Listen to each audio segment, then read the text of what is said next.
Well, Eurofilter is a manufacturer of air filtration products. We're part of a large group, globally based, called Champion Laboratories. Eurofilter has been in existence for about 35 years, so it's a well-established business.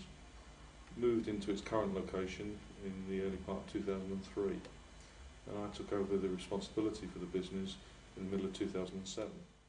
So when I joined the business, it was in a pretty poor position.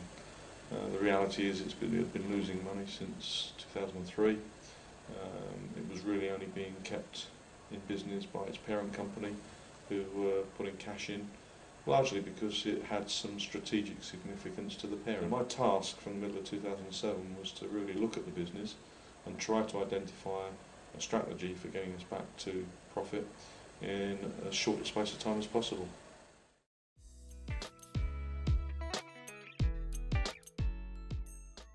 We've done lots and lots of exercises that got involved in lean. They'd had lots of support from external consultants in terms of coming in and presenting lean principles and working on projects with them. But as soon as the consultants disappeared, the projects fell flat on their face and nothing was being sustained. And that led me to think about, well, why was that? So we started to analyse that, and it was pretty clear that the people that were involved here at that time were not entirely bought into the processes that they were being taught. And largely that was a psychological issue.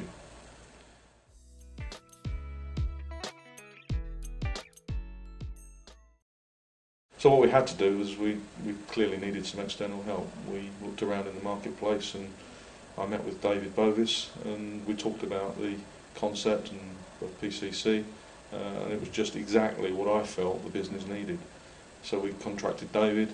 He came in, he did a 2-day session with our management team, and we went through everything in terms of how people think, how people act, what causes people to act in the way that they do, and it was just a fantastic 2 days.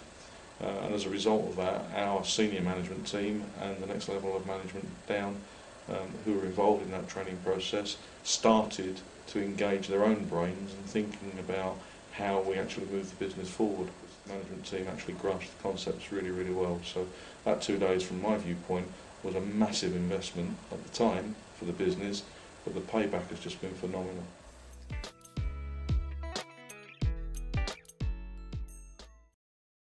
If you look at what happened in the business, and we'll take 2009 because that's the first full year we did all the exercise with David in 2008. And in 2009, over 2008, we actually took our sales and grew sales by 7.5%. The newspapers and the press and everything else is completely littered with stories of recession. We are largely an automotive-based company, and for an automotive component manufacturer to actually grow sales during some very testing economic conditions has been a phenomenal result. But I guess more importantly than that, not only are we taking sales forward and the only business in our group to have done that in 2009, we've actually seen a 63% improvement on our profitability. And that hasn't come just from that sales growth, clearly. We've had to have done something else. And the development of processes within the business and how our operations management team in particular have driven a cultural change through the business as a result of that training has been phenomenal. Far, far exceeded anything that we expected. And we're really delighted with the results.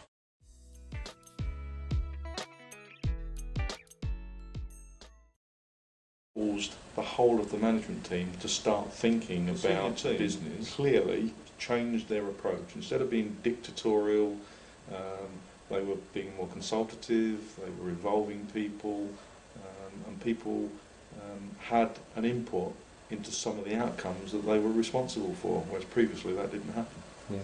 The processes that the business employed previously certainly had an influence on the behaviour. PCC training that helped them to understand why they were acting in the way and reacting in the way they do, rather than just being natural. Helped them to focus in and improve the speed with which they changed their attitude and their behaviour. And that started to cascade down the whole organisation.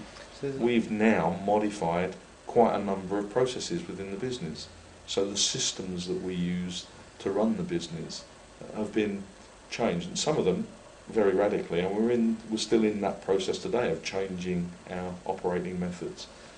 Already we've seen, for example, our whole communication chain with our customers has been turned on its head. Our production planning people that will talk to customers, that was never allowed before. But one of the girls in the accounts office received a flyer through the door for waste disposal, paper disposal. She cut the cost of that, and it's not a phenomenal cost every year, but she cut the cost of that in half. I was so pleased that somebody else in the business had actually helped him to achieve his purchasing targets, and that relationship has improved because somebody had listened, had seen things going on in the business and decided that they were going to act differently.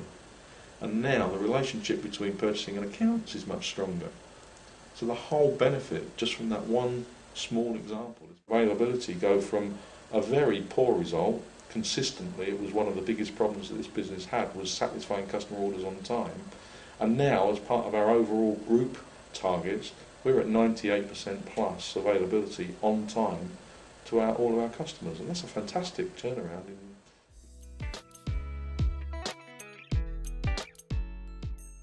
The most fundamental change was that people actually understood that their beliefs and their behaviour influenced the outcome. The management team are being positive about the business, and they're starting to communicate differently, and people are seeing change. Negativity that exists in most businesses started to disappear, and then that cascaded itself through the whole. Frankly, we've seen a whole culture change in the business.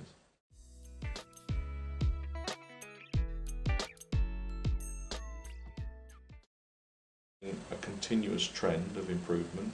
It's improving month on month, and already this year, the first 2 months order book window that we're seeing is very, very healthy, and we're seeing every single day examples of improvements on the shop floor, improvements in the offices. People are more engaged with the business, so for sure we're sustaining what we've actually delivered.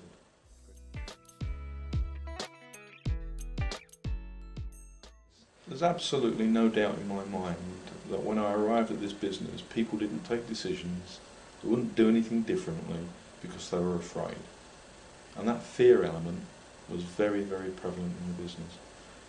It was also very evident that people felt that knowledge and their own personal knowledge was their strength, and that if they had knowledge in their head, then basically the company couldn't get rid of them, so they were very safe.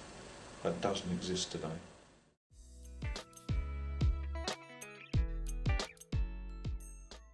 It changed our management attitude. Our management recognised that if the business failed, we were all going to fail, not just one person. That our management team had a clear vision as to how their attitude to those circumstances was going to influence the outcome. Effectively, that gave people more confidence to make decisions because it totally eradicated the fear.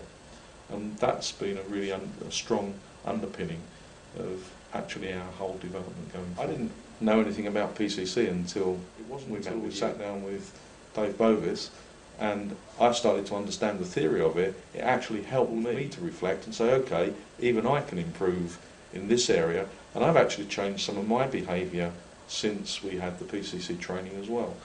And the fact that people here have seen that change as well has actually reinforced change, and it's accelerated it. My view is most people that are involved at a senior level within a business have a degree of intelligence, and they're looking to make improvements, and therefore they would be open to that. And there is no doubt, if they have an open mind and they listen and they go through that training, that it would give them clear benefits and it would make them think about the business, so they would get something from it. Perfect. Hopefully as much as I have.